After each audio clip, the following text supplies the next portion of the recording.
Nenga mokote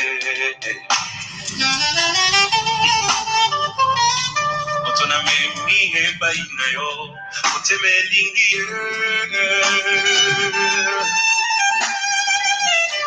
Na yebi azana ba faiblesse Qui me fait mal au cœur C'est parfois insupportable Fait mal à la tête Assiste même le Saint-Esprit Bonjour, bonjour, bonjour, bonjour, bonjour.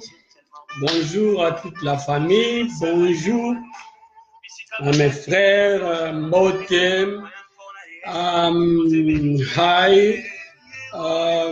quoi encore? Donc, beaucoup de salutations. Na biso nyonso, peuple congolais, na biso libota nyonso. Ndenge tozalaka toujours na beaucoup plus na mon message na biso ya kokutana ko partager les idées lobby tozalaki en ligne tomeke ko solola ebele tomeke ko aborder beaucoup plus ba sujet aussi ebele mais lelo lisusu nzamba sali biso grâce raison pour laquelle to s'approcher lisusu une fois de plus to meka sus ko solola vraiment un grand merci. Par rapport à l'appel au qui na pourquoi ba message au bokomaki na komeka beaucoup plus ko répondre na ba question mususu bo poser na komeka lisusu ko ce que vous allez en mesure na répondre à ba question na par rapport à ba sujet toujours ko aborder toujours sur la mikolo. Beaucoup plus la sujet toujours solo là, et ça à ce qui concerne toujours thème ou bien sujet n'habitué ça toujours sur le réveil. Toujours le beaucoup plus réveille-toi peuple congolais. Et ça d'une manière par rapport à la situation et les caca toujours dans Moka, Dieu merci. Ndenge toloba ki nzamba sali biso grâce à épargner biso na ba situation ezaki beaucoup plus chaotique. Pour te s'attendre toujours que bon, il y en aura des guerres, comme habitude, mais au moins nzamba sali grâce tout royo, kufite tout vraiment nzamba sali grâce beaucoup plus. Donc vraiment un grand merci na nzambe wana oyo abatela kanzamba peuple congolais.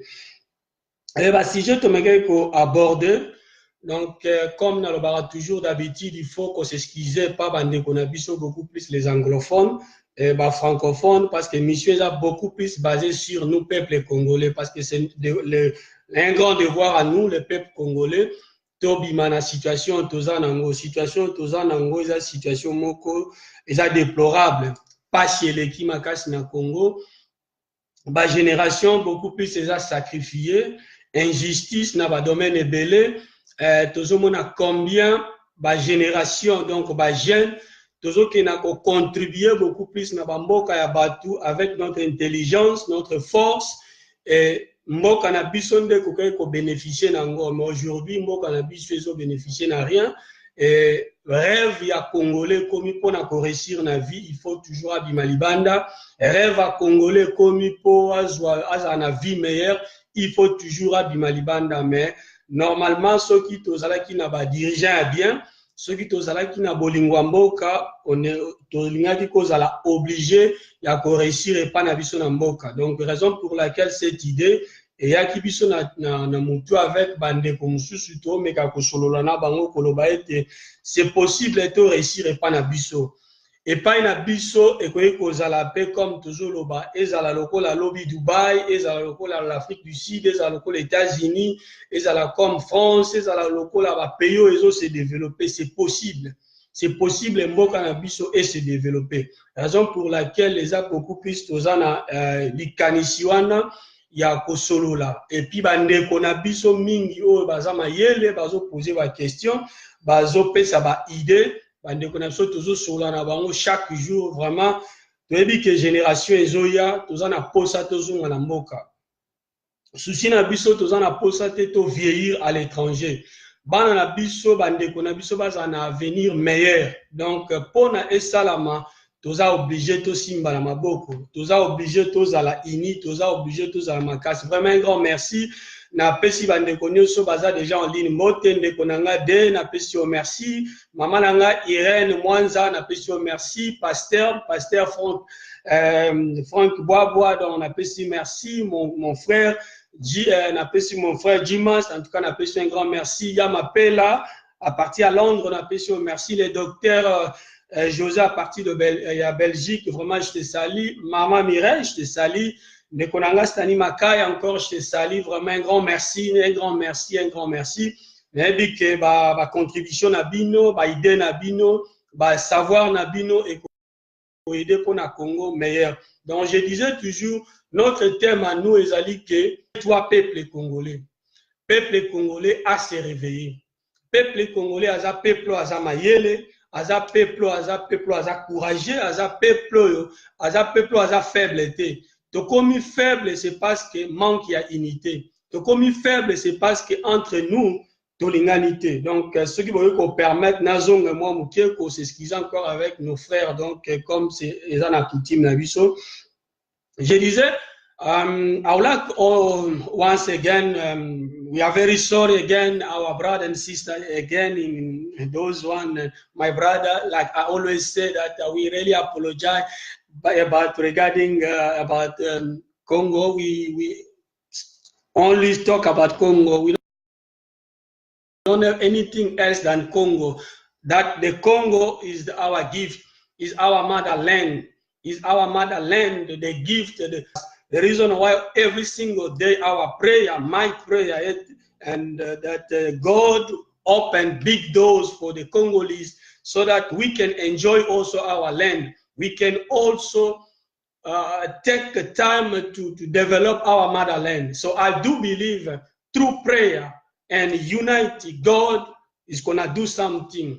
My greeting to men of God, Pastor Tim Kanda, vraiment je salue ta présence. Donc je disais toujours à ceux-là qui n'écoutent pas notre langue maternelle, on parlait sur le Congo. Le Congo c'est notre patrie, le Congo c'est notre héritage.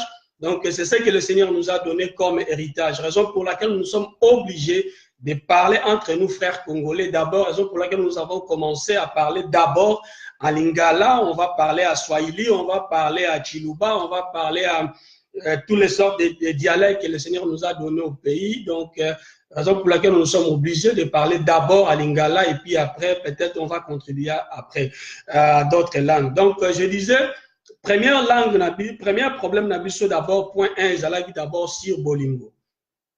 On a depuis Nzamba Salibiso, grâce avec notre nouveau président, Félix Tshisekedi, comme je disais toujours, naza membre à IDPST, naza pe membre à la Moukate, naza peu importe, membre à l'autre côté, naza politicien, naza juste un frère congolais, donc raison pour laquelle Nalingina a contribué pour moi mouké au Nzamba Pesi. Donc, problème est là d'abord, c'est, numéro 1, c'est unité.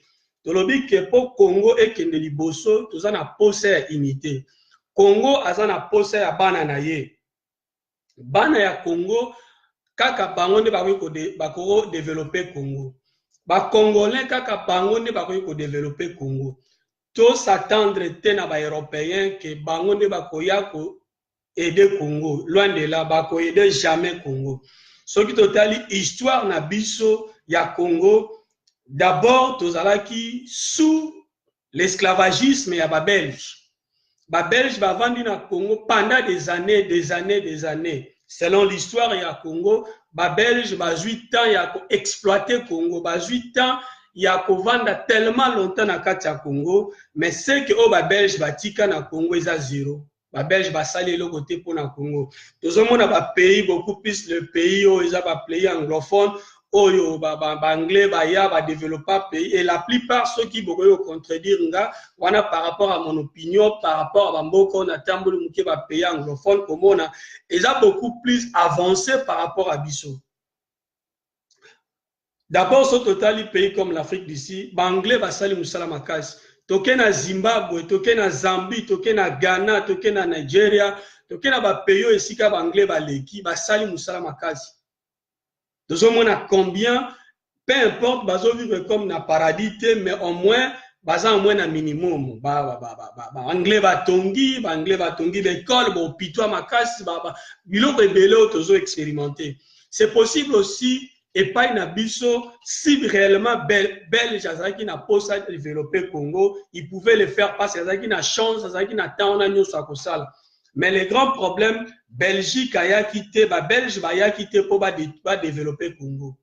Baya qui copier Congo. Et nazo comprendre que les hommes politiques, il y a les Congolais, bazo kene toujours kene kosenga aide na katia ya Belgique, na katia ya Europe, na katia États-Unis ainsi de suite. Est-ce que vous croyez que bango bakoya pour développer Congo? Jamais. Bakoya jamais ko développer Congo. Bakoya jamais ko komisa Congo et comme loko la bango jamais. Tomoni combien na ba pays na zwaka toujours exemple ba pays comme ba Dubaï, ba pays ezalaki, ba Chine, ba Nord Korea, ba pays wana bazui makasi bango moko dans l'unité ba construire pas na bango. C'est possible biso peto construire pas na biso. D'abord poto construire pas na biso ezana katia unité. Tozala na langue moko, langage moko d'une manière kolobake, tozana likanisi moko, tozana idée moko, tozana souci moko, tolingana. Soki tolingani, on va réussir. Nazwa que exemple comme on est chrétien, donc la moindre des choses à faire, na kat toujours ya Bible totale. Bible exhibition na kat ya livre ya Genèse. Soko tali bien na kat ya livre ya Genèse à partir à verset 11, à partir du verset 11, chapitre 1 à 9. Bible ebisi biso que tozozwa histoire ya tour de Babel. Na kati ya tour de Babel par rapport ya Bible, par rapport ya histoire ya Bible. Bible est tellement clair. Koloba ete na kati ya Bible seule place oyo Nzambe yemoko abangaki akitaki a confondre bato ezalaki tango bato bazalaki ini.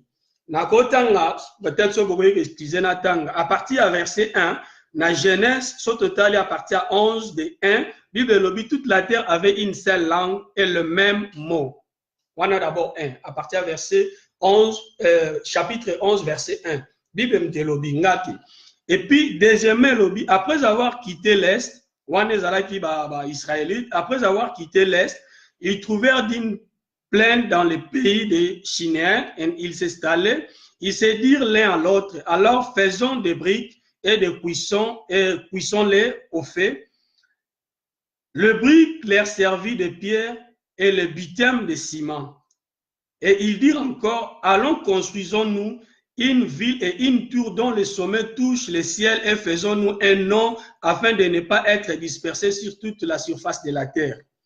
Total, les grands problèmes à partir à verset 5. 5, Elobi. L'Éternel descendit pour voir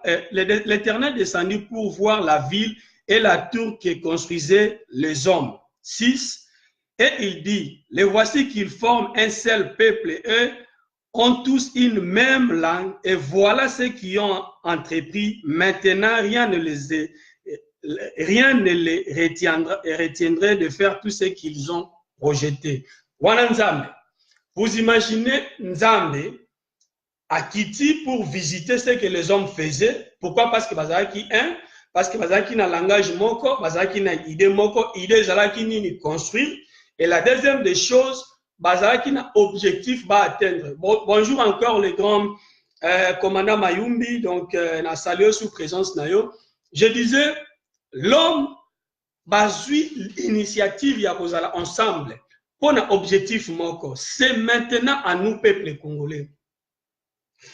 Qui peu importe la manière dont notre président Félix Tshisekedi a continué à pouvoir, et ça va voir ensemble est insondable, et on appelle ça qui exemple, il y a Paul, autre benga Saul, initiative na yezala qui allait arrêter les chrétiens pour na komema bango na kati ya prison, parce que selon ye, idéologie na bango ezala que bango bazo détruire image ya bango ba israélite na message ya sika Christ amemaki, raison pour laquelle bazaki obligé ya ko arrêter ba chrétiens na livre Actes des apôtres.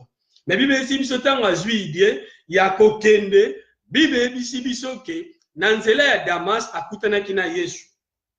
Azalaki na idée ya okanga ba chrétiens, mais même mutu wana l'air akutana na Nzambe idée na changé. Et de même avec nous avec le Congo. tozoloba ke Kabila Tshisekedi a kosa la continuité ya Félix a kosa la continuité ya Kabila. Mais Nzambe aza capable ya ko changer mentalité na ye si réellement il est congolais. Peu importe les plans des hommes, parce que bazo sala ba plan, les hommes font des plans, bazo sala ba projet, mais projet oya solo eza projet Nzambe. Yesu projet na ye eza ke d'abord to vivre na bonheur, to za la malamu, biso peuple congolais to beta tolo ke to za la fier a rozala ba congolais. To za la peso commis devant ambassade, devant aéroport, bimisi passeport na yo, la kisi ke suis congolais comme les Sud-Africains, comme les Américains. Ils sont fiers d'être bazalaba au bazali. C'est possible biso peto salango nambo canabiso. Donc raison pour laquelle je disais pour notre réussir c'est d'abord l'unité. To sungande konabiso Félix. To sungande konabiso Félix, c'est parce que c'est notre frère congolais. À cause de la faiblesse na ye, à cause de la ndenga zali azamutu. Na lobi ye moko aza incapable à construire Congo. Tolongo la message ya haine parce que haine depuis to banda jusqu'à présent est construire eloko. Banda to banda ko se diviser, banda to banda ko finga, ko créer ba message ya tribalisme jusqu'à présent ils ont produit rien. Pourquoi ne pas to simbana comme bateau na kata livre la jeunesse. To simbana to lo ba langage moko to zala na esprit moko to zala na commun accord. Pour un avenir meilleur ya bana na biso ba pays le loto zo bima o ke no vanda ko ke no sepela c'est parce que batuana ba travaillaki baza na souci d'abord ya mboka na bango. C'est à nous les Congolais de travailler pour l'avenir de notre pays le Congo. C'est possible de relever les défis. C'est possible de zala vraiment ba Congolais lobby bana na biso ba koloba non nos pères ba travaillaki. Nalobaki boesusu pour la deuxième fois. On a parlé histoire à Belgique, on a parlé dans l'ensemble Union européenne, on a parlé encore les États-Unis asiatiques. Bonjour Maman Queen, vraiment merci pour ta présence. Na salué le sous présence Nezo sala bien, on dit que aux moi si maïel et moi si makasi. Donc les idées, contribution na biso tellement la bienvenue. Donc je disais ceci, européens asiatique, américain, koya kosala le côté na Congo.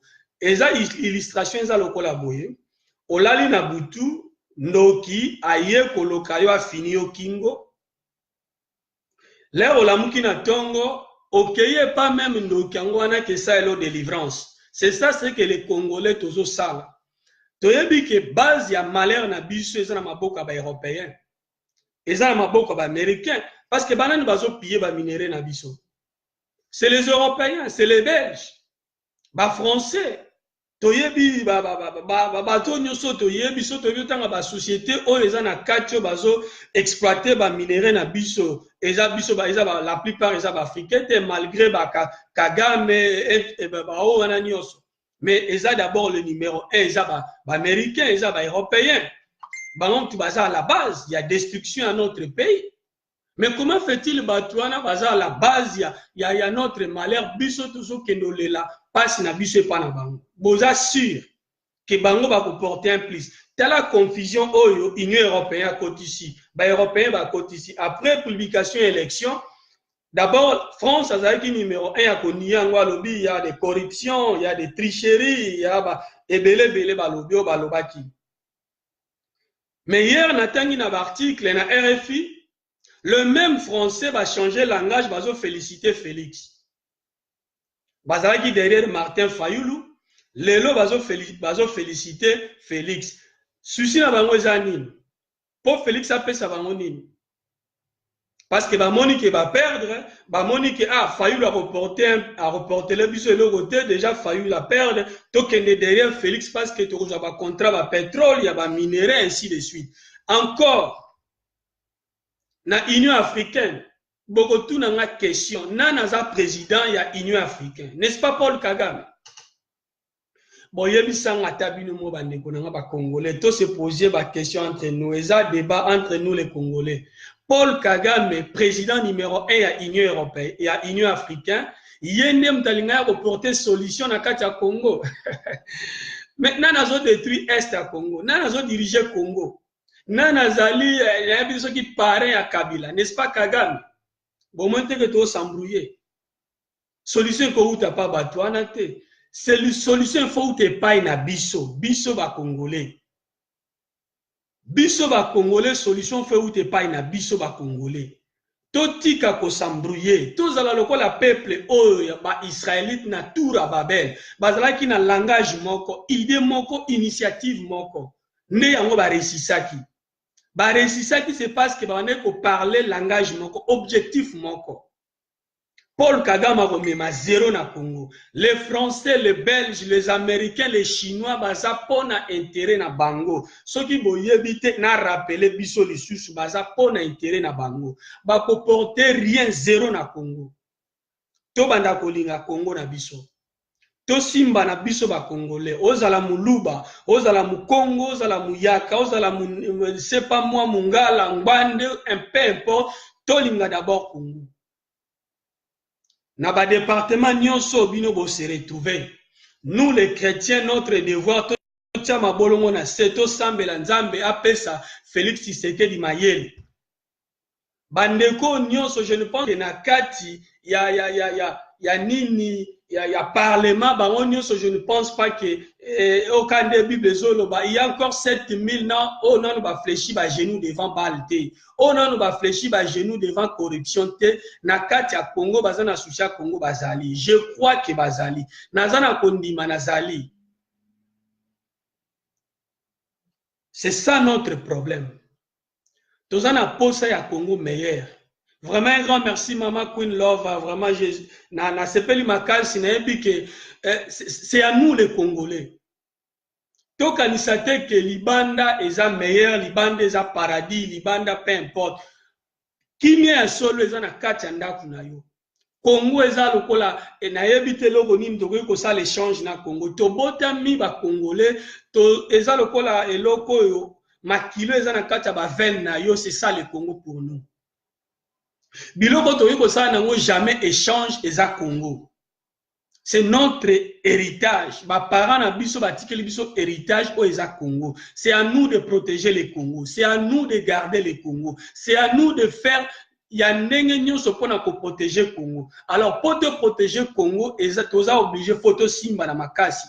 Il faut to lingana biso ba Congolais. C'est ça notre devoir. C'est ça notre amour. C'est ça, où ezali devoir biso ba Congolais toko sala. Jamais n'a pas répété Paul Kagame a porté un plus na Congo te. Ba Belge, local a déjà si ba rejeté bango pa ya Kabila, ba intérêt na bango eza menacé, yango baso nga ba kota ba désordre, pour l'air ba ba kufa, bango ba osana na bango rien. Voire même les Américains. Bogoye bisanga na kati ya Congo, tanga combien de sociétés ya ba Belge za na kati ya Congo, le peuple congolais a bénéficié, voire même sociétés ya ba Américains, ba société oyo bana mboka bazo bénéficier. Et ça combien? Tous ala toujours ba aveugle té. 21e siècle makambu, il faut échanger, il faut tout raisonner autrement. Biso toza ba Congolais, il faut to linga d'abord Congo. Et oh, tout ça, n'angwe à Koloba. N'azaki juste une information pour vous excuser pour ya Koloba lisusu. N'azoli ngana pesa juste information. Oh, tout ça na agence na biso na Turquie. Donc notre agence chez le monsieur Alain Mayumbi, vraiment notre collaborateur à na Turquie. À ce qui concerne bateau nyonso boza na posa ya batour na bino ya ba visite ya ba chat partout au Kenya. Donc faut consulter notre frère, donc c'est notre vraiment frère Azana Katia Turquie avant d'aller à Istanbul. Donc numéro de téléphone pour un contact Zali plus 53 69 31 30 16. Donc si je peux répéter 53 69 31 30 16. Email adresse naye Zali toujours Alain Mayumbi dans un mot @yahoo.fr. Au numéro naye à WhatsApp Zali 00244 parce qu'il y a beaucoup plus na cheval Angola et puis agence c'est sous nanini 00244 94 37 222 et 48 beaucoup plus bateau bazana au bakenda toujours tourisme on a besoin que ça la bacha vous en avez besoin à logement, vous en avez besoin d'un aéroport, mayo. Donc, il est wana azali disposé notre collaborateur Alain Mayumbi. Donc, vraiment, si moyen vous consulter à Koyede Bino, parce que c'est aussi le monsieur Tozo Telema pour les changements. Vraiment un grand merci pour na Yangona Singa qui vraiment sorry. Donc, la quatrième des choses, je voulais dire, donc, c'est pour donner conseil à notre frère président Félix Tshisekedi. Notre frère, mais expérience et le cognos même misala nyonso toujours en vie expérience ezalaka mbala moko te okomi obandi expérience jamais à quoi apprendre na kati ya musala kabila yaki na Congo azalaki na expérience te même ata pona kosala discours yete mtasala kiango même pona